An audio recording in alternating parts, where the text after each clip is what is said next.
Welcome back everyone, I hope you're having a fantastic day. I certainly am, because we're finally back with the FC once again. And today, ladies and gentlemen, we're doing a turbo swap. So I'd say, let's get back to the shop. There's a lot of work waiting for us.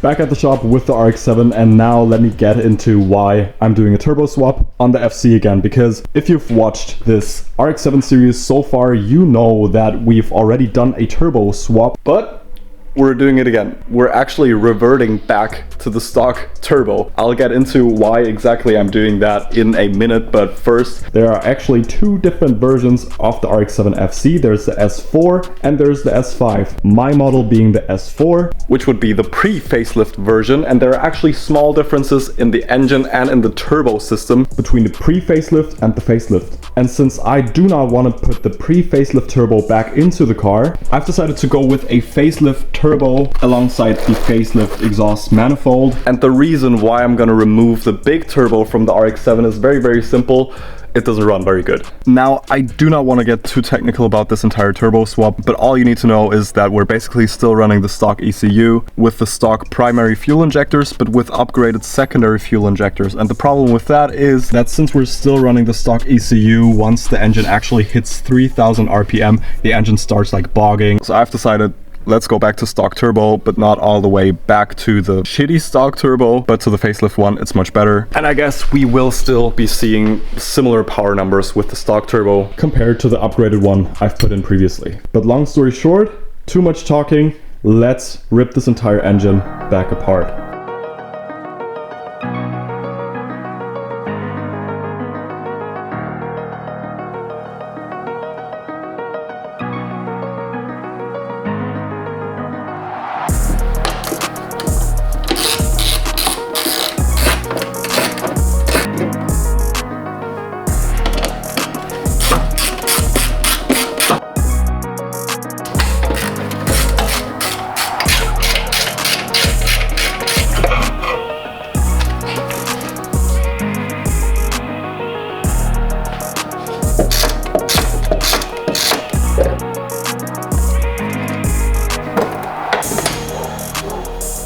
There it is, ladies and gentlemen, our beautiful little turbo. Maybe I shouldn't say little because it's actually huge. And honestly, I think I'm really gonna miss this turbo because the spool up sound of this thing is just completely out of this world. This is mainly due to the T51R mod that the turbo has. You can see this little slit right there. This just creates this insanely loud spool up noise. But thankfully the stock turbo isn't that quiet either. So, well, it's just the way it is. Let's rip it out.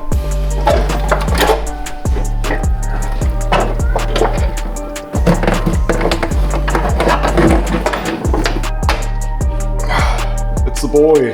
Woohoo! And just like that, the turbo is finally out.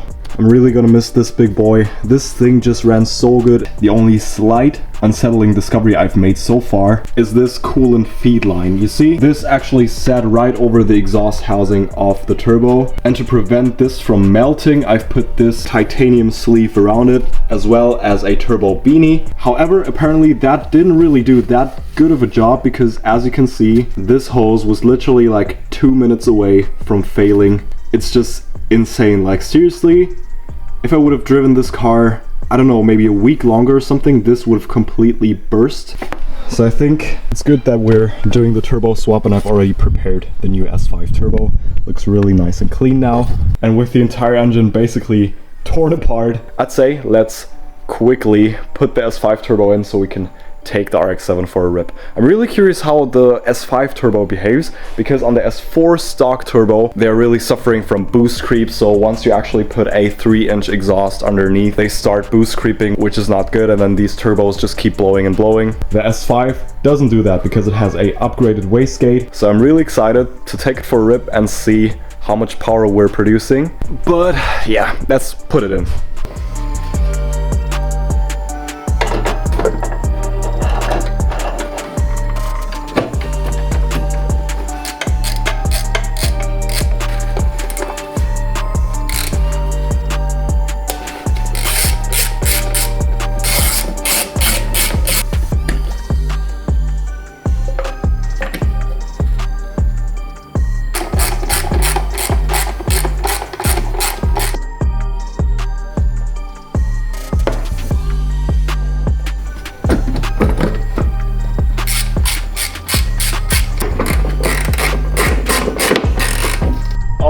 Alright, we're almost there. I got everything connected. The intake manifold is back on. The O2 sensor is connected back up. The entire intake system is fully connected. So now the only thing that's missing is our lovely intercooler. However, I will first need to fix this giant gaping hole right here, because sadly when I removed the intercooler from the car, I accidentally ripped off the HKS blow-off valve. So I'm gonna have to reattach that somehow.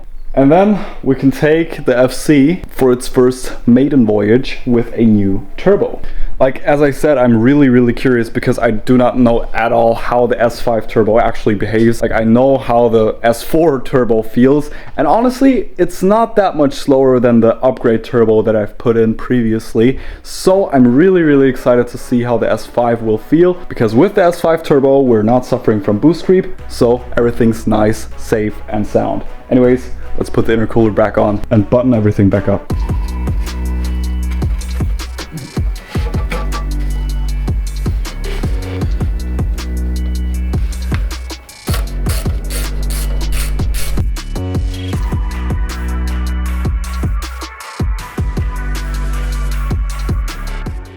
It is officially done.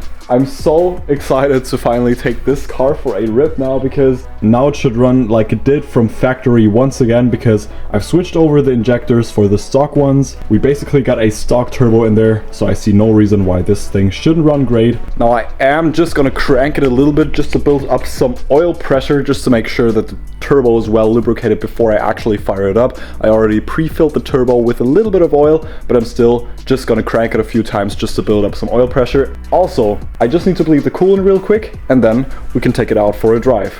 All right, everyone. First drive. Let's go! Starts up right away. Let's go. Okay, right off the bat, I gotta say, it already feels like much more responsive and much smoother down low. I think it has something to do with the actual turbo that I've put in there, because even though the size isn't that much bigger than the stock turbo, I think it just pushes so much more air that it just basically creates a problem, I guess, with the stock ECU, but... Okay, also, no more bogging down at 3000 RPM. That was like the most annoying thing, because whenever I hit 3000 RPM, that's when the secondary injectors kick in. So the bogging was really annoying due to the oversized fuel injectors at the stock ECU, but like... Okay, let's give it some gas.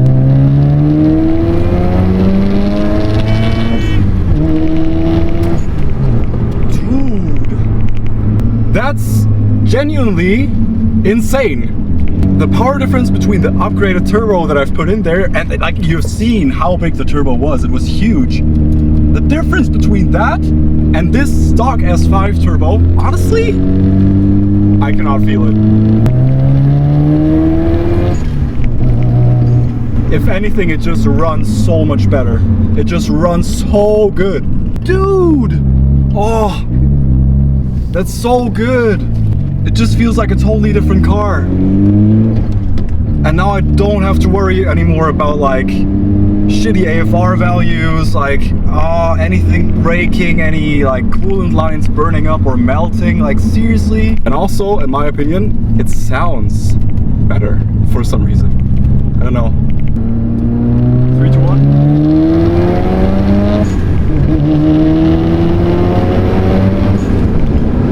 Damn, I'm so happy I've done this turbo swap. Oh my god, I should have done this so much sooner. It feels like a totally different car, honestly. Like a totally different car. Let's pull over real quick and check if there's anything burning, leaking, or I don't know, just dying on the car.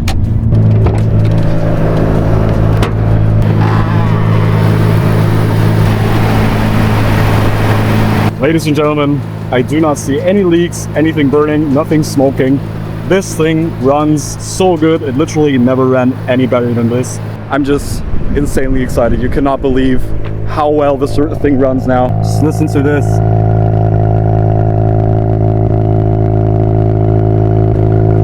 compared to the S4 stock turbo that was initially in this car, I gotta say the S5 is so much better. And we're only running about like 0.5 bar of boost currently, which is next to nothing, but it just pushes so much power. It's insane. At least it feels insane because the car is so light. And now I can finally rev it out all the way to 7,500 RPM without worrying about anything blowing, which is a huge plus. And also, just have a look at this. We just passed 2,000 kilometers, of which I've driven about like 1,900 kilometers with the shitty turbo. Damn. I know today was a short one, but it was really necessary to get this thing fully ready because soon it will have its second main inspection. Here in Germany, every 2 years we gotta bring our cars to the main inspection to get it inspected for roadworthiness. And I think for that it's a plus that I'm not running a giant single turbo anymore. Anyways guys, I really hope you've enjoyed the video. If you did, make sure to hit that subscribe button and like the video, and I'll see you in the next one.